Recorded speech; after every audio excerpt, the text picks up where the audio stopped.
Alright, well, without further ado, let us get started. So I'm gonna start with two questions that I had most in common from students. And then the first one is in fact not from the improper integral, but it's from the integration by substitution, right? So last time I really hope that you guys remember that we were asked to do the evaluation, let's say from 0 to pi over 2, 1 over 1 plus sine x. You see, I had to evaluate this integral 1 over 1 plus sine x. So what my advice here was that we had to integrate this by sort of a conjugate, you see, that we wanted to evaluate this integral somehow by the conjugate.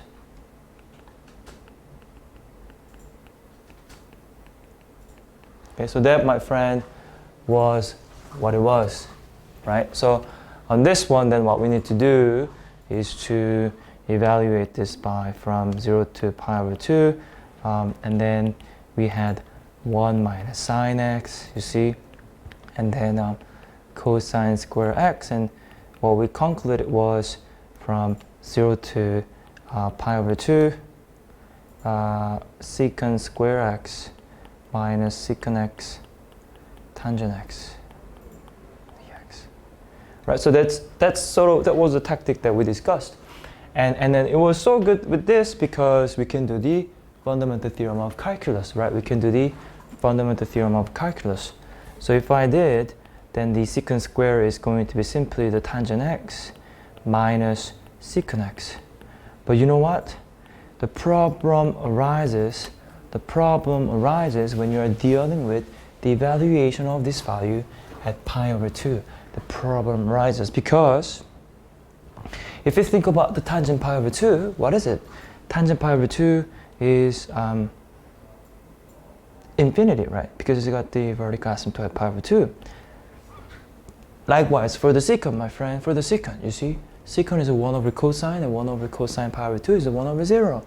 That also gives me the infinity at pi over 2. So this is also the type of the improper integral, you see, because I want you to realize this doesn't mean undefined. This is an infinite minus infinite. It's called the indeterminate, right? It's called the indeterminate.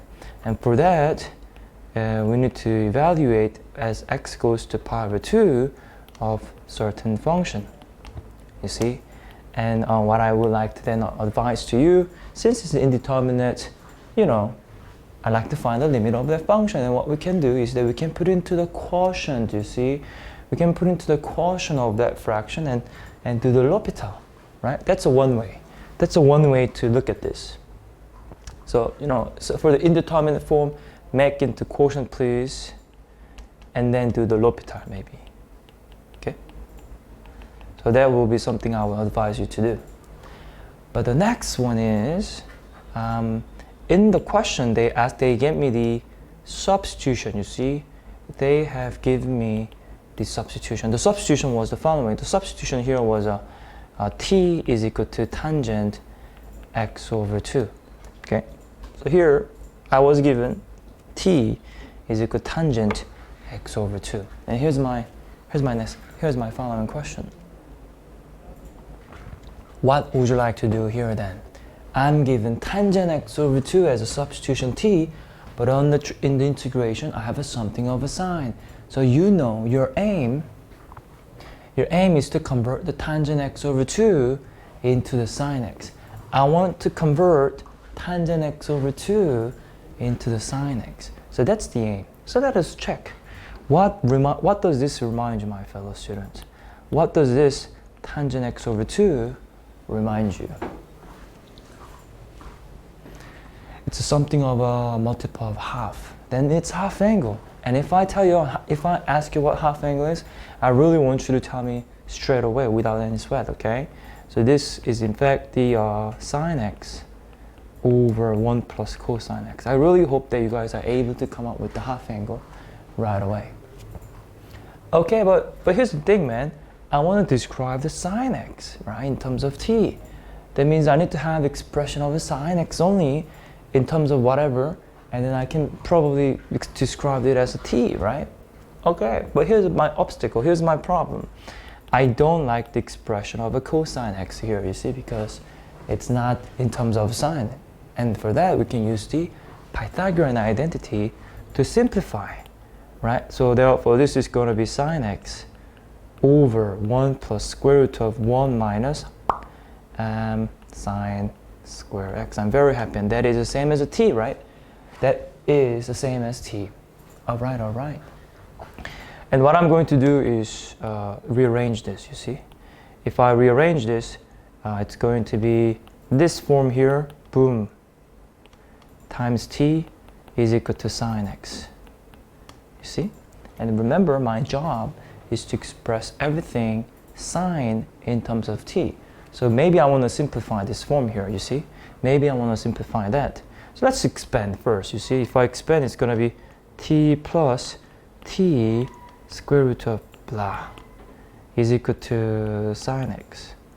All right, so that's what I have at this moment. But you know what? I got the square root. It's probably better. Square both sides. But I'm not going to do the squaring right away. Maybe I can rearrange this to simplify it further. So let's rearrange the t to the other side, you see? And that is going to be same as a sine x minus t. That is what I have.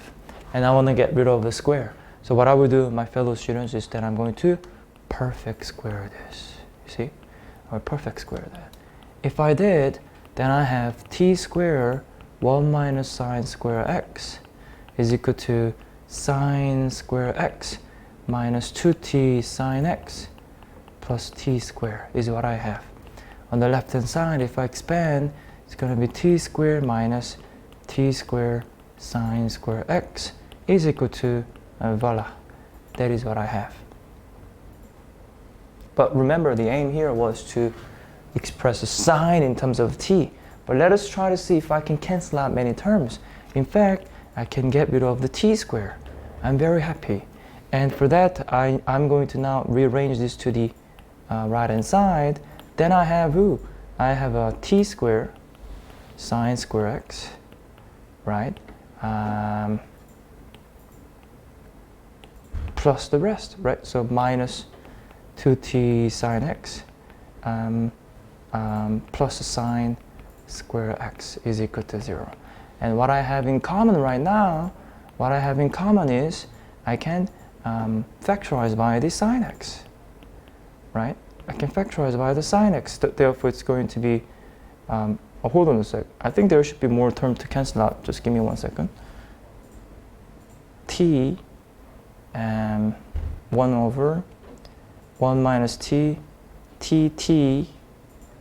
sine x minus t root t squared that sine squared minus 2t sine plus t squared. Yes, I've done that.